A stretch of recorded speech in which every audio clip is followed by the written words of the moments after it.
Le Tout-Puissant a dit, ô femmes du prophète, vous n'êtes comparable à aucune autre femme si vous êtes pieuse. Alors ne soyez pas trop complaisante dans votre langage, afin que celui dont le cœur est malade ne vous convoite pas. Et tenez un langage décent. Et restez dans vos maisons, et ne vous exhibez pas à la manière des anciens ignorants. Et accomplissez la salate, et acquittez la zakat, et obéissez à Dieu et à son messager. Dieu ne veut que vous débarrasser de toute souillure, vous les gens de la maison, et veut vous purifier pleinement. La poussière de la femme est très différente de la poussière de l'homme, que ce soit dans le côté qui concerne le corps humain ou dans le côté qui concerne l'esprit humain. En effet, si l'homme doit toujours faire un effort pour se maintenir sur le bon chemin et garder sa croyance en Dieu Tout-Puissant, unique et sans associé et à son message, alors tout ceci est très facile pour la femme, à cause de sa nature dans laquelle elle a été créée.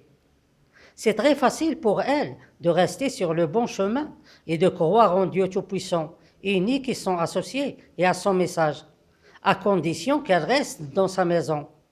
Et la maison de la femme, c'est sa nature et la nature de son corps et son esprit, c'est-à-dire son innocence et son esprit vidé de la tromperie et son cœur vidé de l'égoïsme et de la haine, et sa réjouissance continue et permanente, et l'absence presque toujours de sa colère, et sa spontanéité de réagir, et sa préférence de tout ce qui est bon, et sa préférence de faire tout ce qui est bon, et sa préférence d'aider les autres par tout ce qui est bon, et d'autres caractéristiques qui font d'elle une croyante par nature.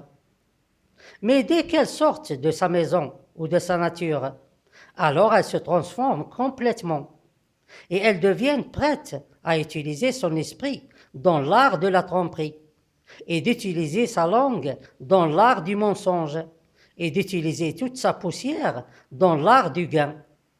Elle peut même dépasser l'homme dans tous ses arts.